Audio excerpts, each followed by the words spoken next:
Hello, everyone. Welcome back to Mama Reads and to reading Harry Potter and the Philosopher's Stone. We are now on Chapter 6, The Journey from Platform 9 3/4. Harry's last month with the Dursleys wasn't fun. True, Dudley was now so scared of Harry he wouldn't stay in the same room, while Aunt Petunia and Uncle Vernon didn't shut Harry in his cupboard, force him to do anything, or shout at him. In fact, they didn't speak to him at all. Half terrified, half furious, they acted as though any chair with Harry in it was empty. Although this was an improvement in many ways, it did become a bit depressing after a while. Harry kept to his room with his new owl for company. He had decided to call her Hedwig, a name he had found in A History of Magic. His school books were very interesting. He lay on his bed reading late into the night, Hedwig swooping in and out of the open window as she pleased. It was lucky that Aunt Petunia didn't come in to hover anymore, because Hedwig kept bringing back dead mice. Every night before he went to sleep, Harry ticked off another day on the piece of paper he had pinned to the wall, counting down to September the 1st. On the first day of August, he thought he'd better speak to his aunt and uncle about getting to King's Cross Station the next day. This was on the last day of August, so the day before school starts. On the last day of August, he thought he'd better speak to his aunt and uncle about getting to King's Cross Station next day. So he went down to the living room where they were watching a quiz show on television.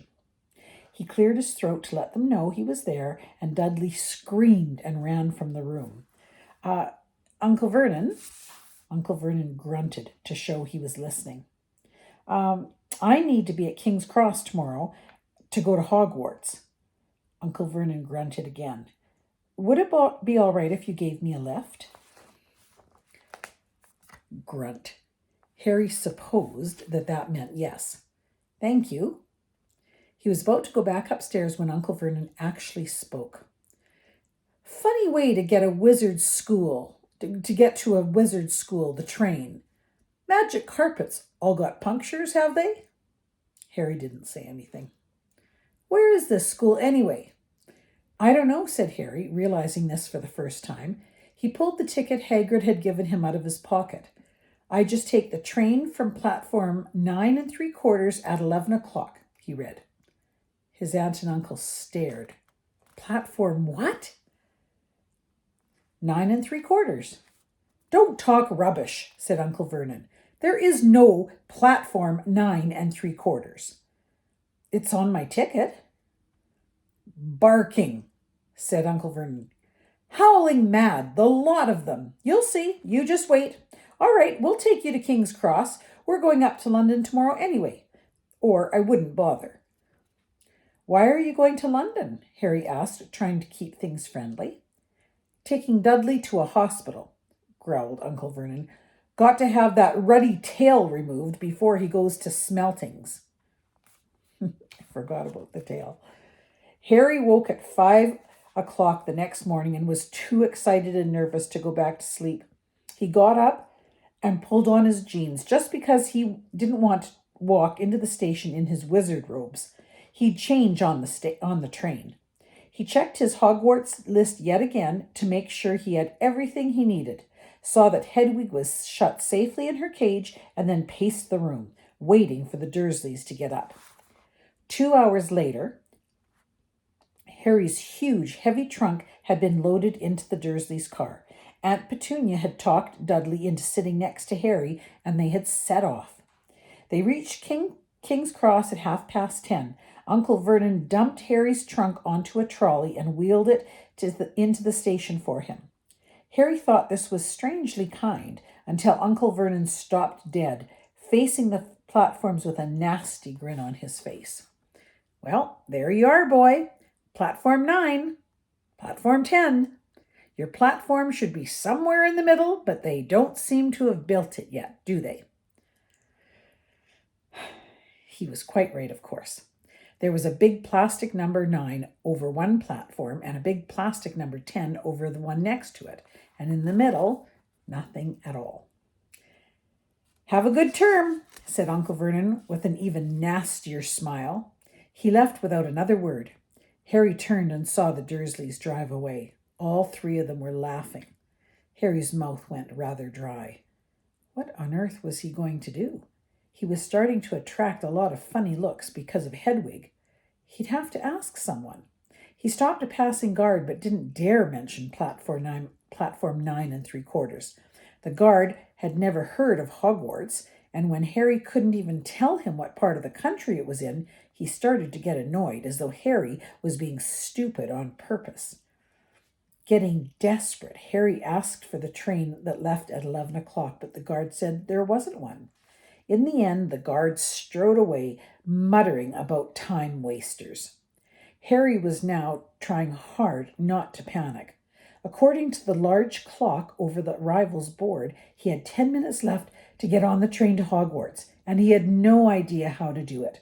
He was stranded, in the middle of a station with a trunk he could hardly lift, a pocket full of wizard money, and a large owl.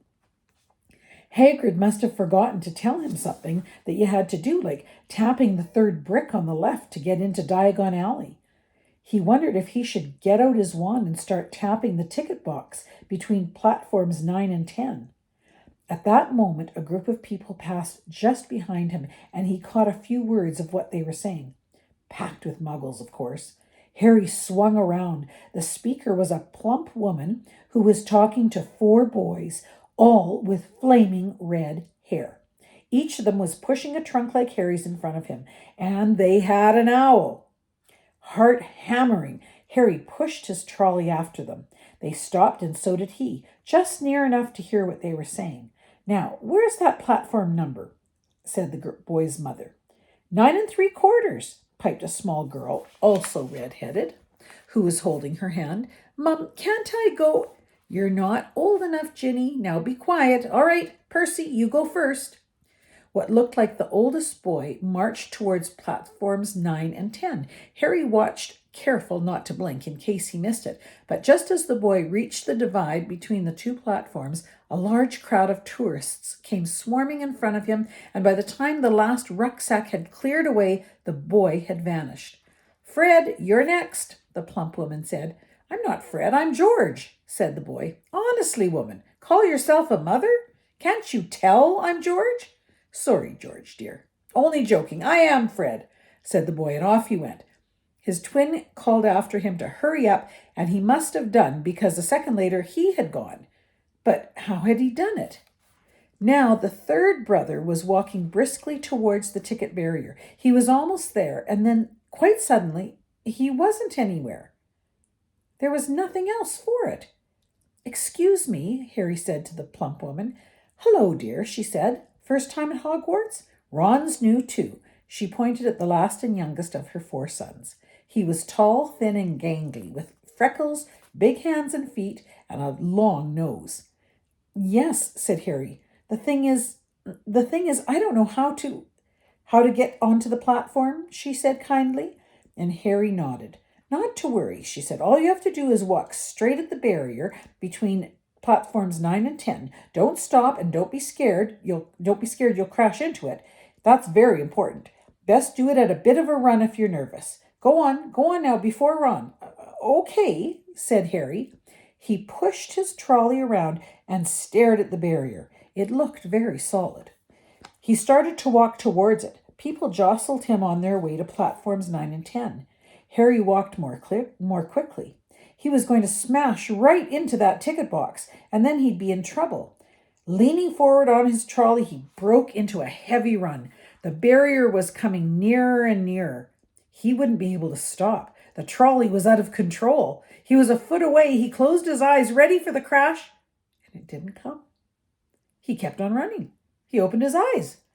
A scarlet steam engine was waiting next to a platform packed with people. A sign overhead said Hogwarts Express, 11 o'clock. Harry looked behind him and saw a wrought iron archway where the ticket box had been with the names platform 9 3/4 on it. He had done it. Smoke from the engine drifted over the heads of the chattering crowd, while cats of every color wound here and there between their legs. Owls hooted to each other in a disgruntled sort of way over the babble and the scraping of heavy trunks. The first few carriages were already packed with students, some hanging out of the windows to talk to their families, some fighting over seats. Harry pushed his trolley off down the platform in search of an empty seat. He passed a round-faced boy who was saying, "Gran, I've lost my toad again." "Oh, Neville," he heard the old woman sigh. A boy with dreadlocks was surrounded by a small crowd. "Give us a look, Lee. Go on." The boy lifted the lid of a box in his arms, and the people around him shrieked and yelled as something inside poked out a long, hairy leg. Harry pressed on through the crowd until he found an empty compartment near the end of the train. He put Hedwig inside first, and then started to shove and heave his trunk towards the train door. He tried to lift it up the steps, but could hardly raise one end, and twice he dropped it painfully on his foot. "Want a hand?" It was one of the red-haired twins he'd followed through the ticket box. "Yes, please," Harry panted. "Oi, Fred, come here and help." With the twins' help, Harry's trunk was at last tucked away in a corner of the compartment. "Thanks," said Harry, and pushing his sweaty hair out of his eyes. "What's that?" said one of the twins suddenly, pointing at Harry's lightning scar. "Blimey," said the other twin. "Are you?" "He is," said the first twin. "Aren't you?" he added to Harry. "What?" said Harry Potter. "Harry Potter," chorused the twins. "Oh, him," said Harry. Yes, I am." The two boys gawped at him, and Harry felt himself going red. Then, to his relief, a voice came floating in through the train's open door. "Fred, George, are you there?" "Coming, Mum." With a last look at Harry, the twins hopped off the train. Harry sat down next to the window where, half hidden, he could watch the red-haired family on the platform and hear what they were saying. Their mother had just taken out her handkerchief. "Ron, you've got something on your nose."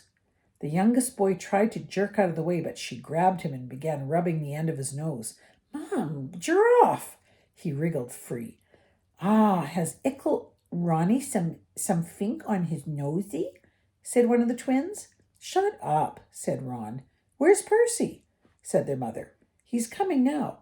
The oldest boy came striding into sight. He had already changed into his billowing black Hogwarts robes, and Harry noticed a shiny silver badge on his chest with the letter P on it. "Can't stay long, Mother," he said. "I'm up front. The prefects have got 2 compartments to themselves." "Oh, are you a prefect, Percy?" said one of the twins with an air of great surprise. "You should have said something about it. We had no idea." "Hang on, I think I remember him saying something about it," said the other twin. "Once or twice. A minute. All summer." "Oh, shut up," said Percy the prefect. "How come Percy gets new robes anyway?" said one of the twins. "Because he's a prefect," said his mother fondly. "All right, dear. Well, have a good term and send me an owl when you get there." She kissed Percy on the cheek and he left. Then she turned to the twins. "Now you two, this year you behave yourselves. If I get one more owl telling me that you've blown up a toilet or blown up a toilet, we've never blown up a toilet." "Great idea though, Mum. Thanks." "It's not funny. And look after Ron." "Don't worry, it'll Ronnie Kids is safe with us." "Shut up," said Ron again. He was almost as tall as the twins already, and his nose was still pink where his mother had rubbed it. "Hey, Mum, guess what? Guess who we just met on the train?" Harry leaned back quickly so they couldn't see him looking. "You know that black-haired boy who was near us in the station? You know who he is?" "Who?" "Harry Potter." Harry heard the little girl's voice. "Oh, Mum, can I go on the train and see him, Mum, please, Mum, please?" "You've already seen him, Ginny, and the poor boy isn't something you goggle at in a zoo." "Is he really, Fred? How do you know?" "I asked him. Saw his scar. It's really there, like lightning." "Poor dear. No wonder he was alone. I wondered. He was ever so polite when he asked how to get to the platform. Never mind that. Do you think he remembers what you-know-who looks like? The mother suddenly became very stern. I forbid you to ask him, Fred. No, don't you dare. As though he needs reminding of that on his first day of school. All right, keep your hair on. A whistle sounded.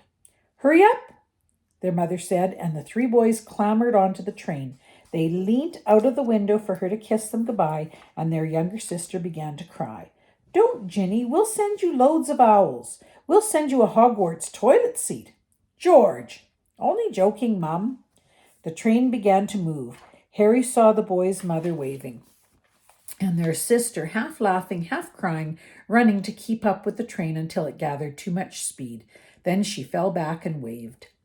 Harry watched the girl and her mother disappear as the train rounded the corner. Houses flashed past the window. Harry felt a great leap of excitement. He didn't know where he was going to, but it had to be better than what he was leaving behind. The door of the compartment slid open and the youngest red-headed boy came in. Anyone sitting there? He asked, pointing at the seat opposite Harry. Everywhere else is full. Harry shook his head and the boy sat down. He glanced at Harry and then looked quickly out the window, pretending he hadn't looked. Harry saw he still had a black mark on his nose. Hey, Ron. The twins were back. Listen, we're going down the middle of the train. Lee Jordan's got a giant tarantula down there. Right, mumbled Ron. Harry, said the other twin, did we introduce ourselves? Fred and George Weasley, and this is Ron, our brother. See you later, then. Bye, said Harry and Ron. The twins slid the compartment door shut behind them. Are you really Harry Potter? Ron blurted out, and Harry nodded. Oh, well, I thought it might be one of Fred and George's jokes, said Ron. And have you really got, he pointed at Harry's forehead. Harry pulled back his fringe to show the lightning scar. Ron stared. So that's where you-know-who? Yes, said Harry, but I can't remember it. Nothing? Said Ron eagerly. Well, I remember a lot of green light, but nothing else. Wow, said Ron. He sat and stared at Harry for a few moments then, as though he had suddenly realized what he was doing. He looked quickly out the window again. Are all your family wizards? Asked Harry, who found Ron just as interesting as Ron found him. Yeah, I think so, said Ron. I think Mum's got a second cousin who's an accountant, but we never talk about him. So you must know loads of magic already. The Weasleys were clearly one of those old wizarding families the pale boy in Diagon Alley had talked about. I heard you went to live with Muggles, said Ron. What are they like? Horrible. Well, not all of them. My aunt and uncle and cousin are, though. Wish I'd had three wizard brothers. 5, said Ron. For some reason he was looking gloomy. I'm the 6th in our family to go to Hogwarts. You could say I've got a lot to live up to. Bill and Charlie have already left. Bill was head boy and Charlie was captain of Quidditch. Now Percy's a prefect, and Fred and George mess around a lot, but they still get pretty good marks, and everyone thinks they're really funny. Everyone expects me to do as well as the others, but if I do, it's no big deal because they did it first. You never get anything new either with 5 brothers. I've got Bill's old robes, Charlie's old wand, and Percy's old rat. Ron reached inside his jacket and pulled out a fat gray rat which was asleep. His name's Scabbers, and he's useless. He hardly ever wakes up. Percy got an owl from my dad for being made a prefect, but they couldn't... I got Scabbers instead. Ron's ears went pink. He seemed to think he'd said too much because he went back to staring out the window. Harry didn't think there was anything wrong with not being able to afford an owl. After all, he'd never had any money in his life until a month ago, and he told Ron so. All about having to wear Dudley's old clothes and never getting proper birthday presents. This seemed to cheer Ron up. And until Hagrid told me, I didn't know anything about being a wizard, or about my parents, or Voldemort. Ron gasped. What? Said Harry. You said you know whose name, said Ron, sounding both shocked and impressed. I'd have thought you, of all people.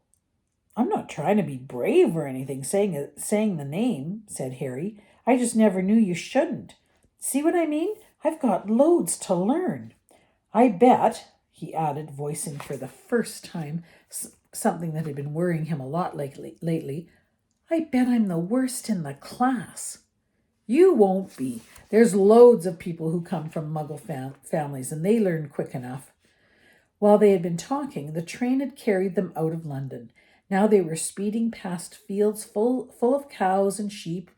They were quiet for a time, watching the fields and lanes flick by fast.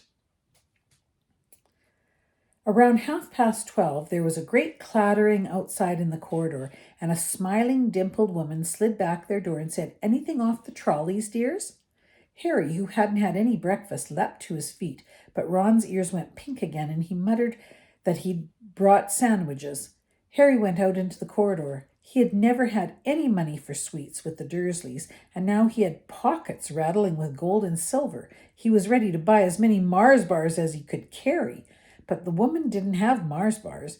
What she did have were Bertie Bott's every flavor beans, Drubel's best blowing gum, chocolate frogs, pumpkin pasties, cauldron cakes, licorice wands, and a number of other strange things Harry had never seen in his life. Not wanting to miss anything, he got some of everything and paid the woman 11 silver sickles and 7 bronze knoots. Ron stared as Harry brought it all back into the compartment and tipped it onto the empty seat. "Hungry, are you?" "Starving," said Harry, taking a large bite out of a pumpkin pasty. Ron had taken out a lumpy set package and unwrapped it. There were 4 sandwiches in it. He pulled one of them apart and said, "She always forgets I don't like corned beef." "Swap you for one of these," said Harry, holding up a pasty. "Go on. You don't want this. It's all dry. She hasn't got much time, with 5 of us." "Go on, have a pasty," said Harry, who had never had anything to share before, or indeed anyone to share it with. It was a nice feeling sitting there with Ron, eating their way through all Harry's pasties and cakes. The sandwiches lay forgotten. "What are these?" Harry asked Ron, holding up a pack of chocolate frogs. "They're not really frogs, are they?" He was starting to feel that nothing would surprise him. "No," said Ron, "but see what the card is. I'm missing a grippa." "What?" "Oh, of course, you wouldn't know. Chocolate frogs have cards inside them, to collect. Famous witches and wizards. I've got about 500, but I haven't got a grippa or a Ptolemy."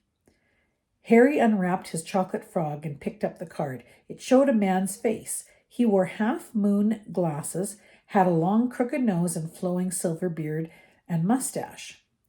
Underneath the picture was the name Albus Dumbledore. "So this is Dumbledore," said Harry. "Don't tell me you've never heard of Dumbledore," said Ron. "Can I have a frog? I might get a grippa. Thanks." Harry turned over his card and read, "Albus Dumbledore, currently headmaster of Hogwarts, considered by many the greatest wizard of modern times. Dumbledore is particularly famous for his defeat of the dark wizard Grindelwald in 1945, for the discovery of the 12 uses of dragon's blood, and his work on alchemy with his partner Nicholas Flamel. Professor Dumbledore enjoys chamber music and 10-pin bowling." Harry turned the card back over and saw to his astonishment that Dumbledore's face had disappeared. "He's gone." "Well, you can't expect him to hang around all day," said Ron. "He'll be back." "Oh, no, I've gotten Morgana again. I've got about 6 of her. Do you want it? You can start collecting." Ron's eyes strayed to the pile of chocolate frogs waiting to be unwrapped. "Help yourself," said Harry. "But in, the Muggle world, people just stay put in photos." "Do they? What? They don't move at all?" Ron sounded amazed. "Weird." Harry stared as Dumbledore sidled back into the picture on his card and gave him a small smile.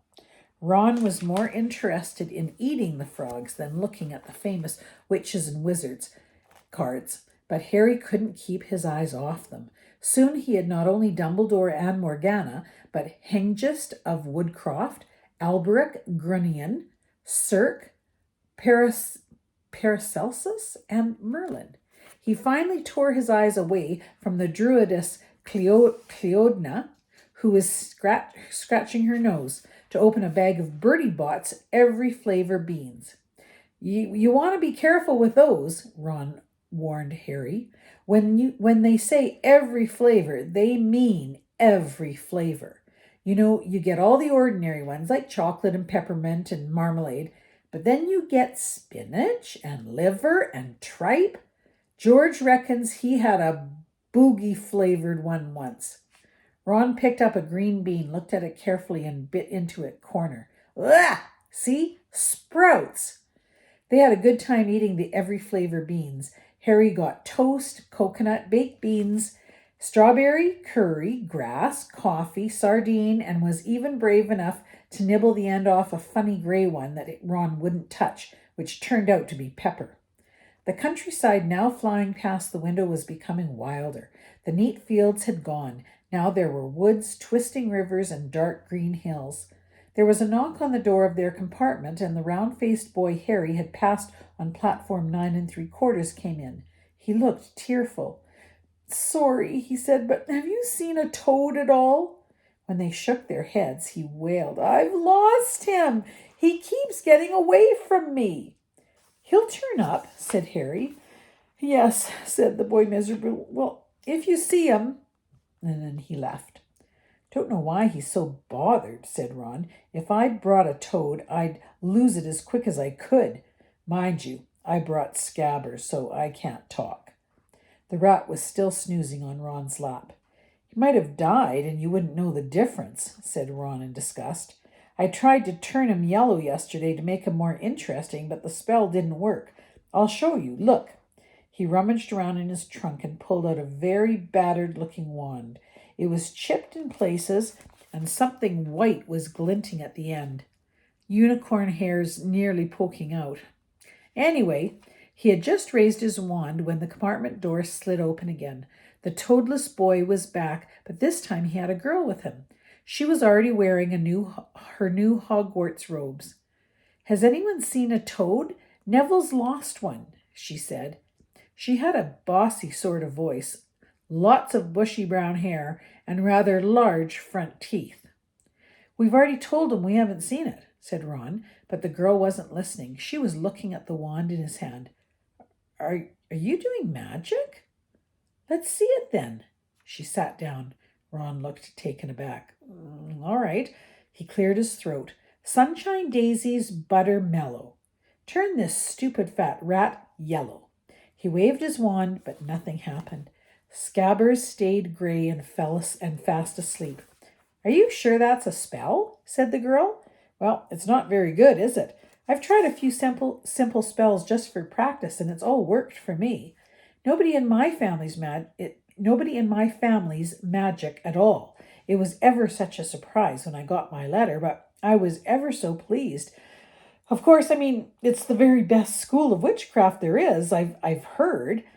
I've learned all our books off by heart, of course. I just hope it will be enough. I'm Hermione Granger, by the way. Who are you?"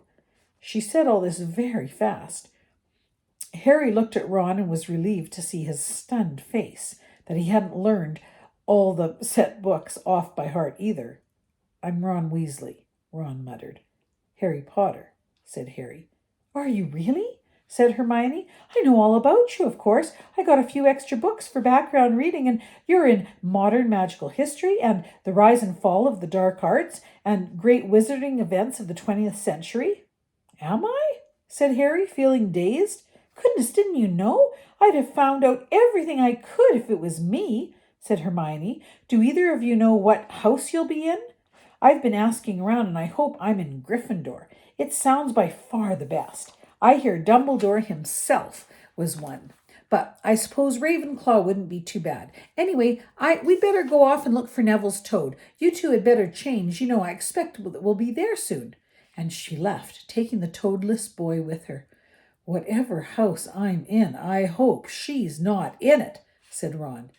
He threw his wand back into his truck. Stupid spell. George gave it to me. Bet he knew it was a dud. What house are your brothers in? Asked Harry. Gryffindor, said Ron. Gloom seemed to be settling on him again. Mum and Dad were in it too. I don't know what they'll say if I'm not. I don't suppose Ravenclaw would be too bad, but imagine if they put me in Slytherin. That's the house you know who was in. Yes, said Ron. He flopped back into his seat, looking depressed. You know, I think the ends of Scabbers' whiskers are a bit lighter, said Harry, trying to take Ron's mind off houses. So what do your oldest brothers do now that they've left, anyway? Harry was wondering what a wizard did once he finished school. Charlie's in Romania studying dragons, and Bill's in Africa doing something for Gringotts, said Ron. Did you hear about Gringotts? It's been all over the Daily Prophet, but I don't suppose you get that with the Muggles. Someone tried to rob a high-security vault. Harry stared. Really? What happened to them? Nothing. That's why it's such big news. They haven't been caught. My dad says it must have been a powerful dark wizard to get round Gringotts, but they don't think that they took anything. That's what's odd. Of course, everyone gets scared when something like this happens in case it's you know who's behind it. Harry turned this news over in his mind. He was starting to get a prickle of fear every time you know who was mentioned. He supposed this was all part of entering the magical world, but it had been a lot more comfortable saying Voldemort without worrying. What's your Quidditch team? Ron asked. I don't have any, Harry confessed. What? Ron looked dumbfounded. Oh, you wait. It's the best game in the world. And he was off, explaining all about the 4 balls and the positions of the 7 players, describing famous games he'd been to with his brothers, and the broomstick he'd like to get if he had the money. He was just taking Harry through the finer points of the game when the compartment door slid open yet again, but it wasn't Neville, the toadless boy, or Hermione Granger this time. 3 boys entered, and Harry recognized the middle one at once. It was the pale boy from Madame Malkin's robe shop. He was looking at Harry with a lot more interest than he'd shown back in Diagon Alley. Is it true? He said. They're all saying that down on the train that Harry Potter's in this compartment. So it's you, is it? Yes, said Harry.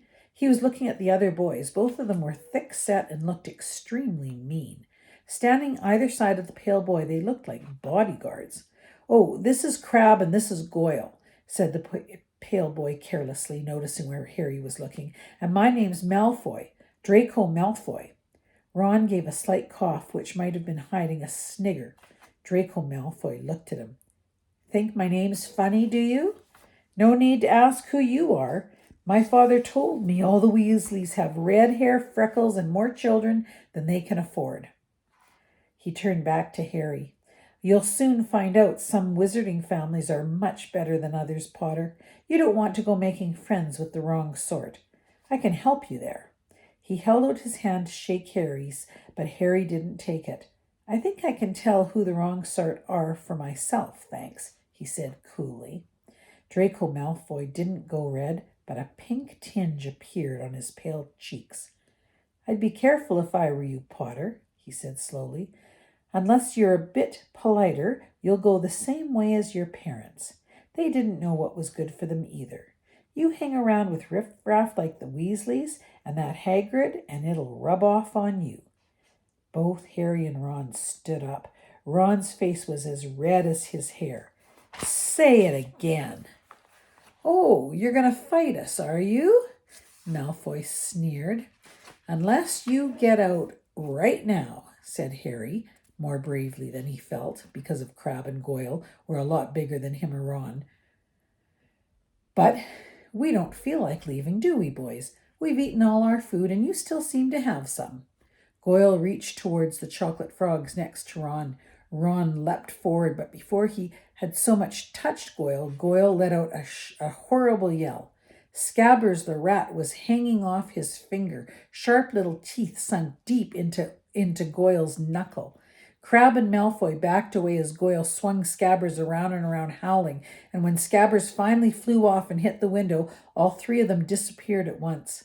Perhaps they thought there were more rats lurking around the suites, or perhaps they'd heard footsteps, because a second later Hermione Granger had come in. "What has been going on?" she said, looking at the sweets all over the floor, and Ron picking up Scabbers by the tail. "I think he's been knocked out," Ron said to Harry. He looked closer at Scabbers. "No, I don't believe it. He's gone back to sleep." And so he had. "You've met Malfoy before?" Harry explained about their meeting in Diagon Alley. "I've heard of his family," said Ron darkly. "They were some of the first to come back to our side after you-know-who disappeared. Said they'd been bewitched. My dad doesn't believe it, though. He says Malfoy's father didn't need an excuse to go over to the dark side." He turned to Hermione. "Can we help you with something?" "You'd better hurry and put your robes on. I've just been up the front to ask the driver, and he says we're nearly there. You haven't been fighting, have you? You'll be in trouble before we even get there." "Scabbers has been fighting, not us," said Ron, scowling at her. "Would you mind leaving while we change?" "All right, I only came in here because people outside were behaving childishly, running up and down the corridors," said Hermione in a sniffy voice. "And you've got dirt on your nose, by the way. Did you know?" Ron glared at her as she left. Harry peered out the window. It was getting dark. He could see mountains and forests under a deep purple sky. The train did seem to be slowing down. He and Ron took off their jackets and pulled on their long black robes. Ron's were a bit short for him, because he could see his trainers underneath them. A voice echoed through the train. "We will be reaching Hogwarts in 5 minutes' time. Please leave your luggage on the train. It will be taken to the school separately."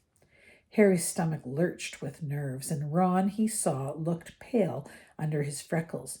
They crammed their pockets with the last of the sweets and joined the crowd thronging the corridor. The train slowed right down and finally stopped. People pushed their way towards the door and out onto a tiny, dark platform. Harry shivered in the cold, dark night. Then a lamp came bobbing over the heads of the students, and Harry heard a familiar voice. First years, over here. All right there, Harry." Hagrid's big hairy face beamed over the sea of heads. "Come on, follow me. Any more first years? Mind your step now. First years, follow me." Slipping and stumbling, they followed Hagrid down what seemed to be a steep, narrow path. It was so dark either side of them that Harry thought there must be thick trees there. Nobody spoke much. Neville, the boy who kept losing his toad, sniffed once or twice. "You'll get your first sight of Hogwarts in a second," Hagrid called over his shoulder. "Just round this bend here." There was a loud "ooh." The narrow path had opened suddenly onto the ledge of a great black lake. Perched atop a high mountain on the other side, its windows sparkling in the starry sky, was a vast castle with many turrets and towers. "No more'n 4 to a boat," Hagrid called, pointing to a fleet of little boats sitting in the water by the shore. Harry and Ron were followed into their boat by Neville and Hermione. "Everyone in?" shouted Hagrid, who had a boat to himself. "Right then, forward!" And the fleet of little boats moved off all at once, gliding across the lake, which was as smooth as glass. Everyone was silent, staring up at the great castle ahead. It towered over them as they sailed nearer and nearer to the cliff on which it stood. "Heads down!" yelled Hagrid as the first boats reached the cliff. They all bent their heads, and the little boats carried them through a curtain of ivy which hid a wide opening in the cliff face. They were carried along a dark tunnel which seemed to be taking them right underneath the castle until they reached a kind of underground harbor, where they clambered out onto the rocks and pebbles. "Oi, you there! Is this your toad?" said Hagrid, who was checking the boats as people climbed out of them. "Trevor!" cried Hagrid, blissfully holding out his hands. Then they clambered up a passageway in the rock after Hagrid's lamp, coming out at last onto a smooth, damp grass right in the shadow of the castle.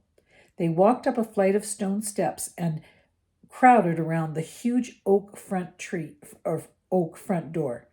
Everyone's here? You there, you still got your toad? Hagrid raised a gigantic fist and knocked 3 times on the castle door.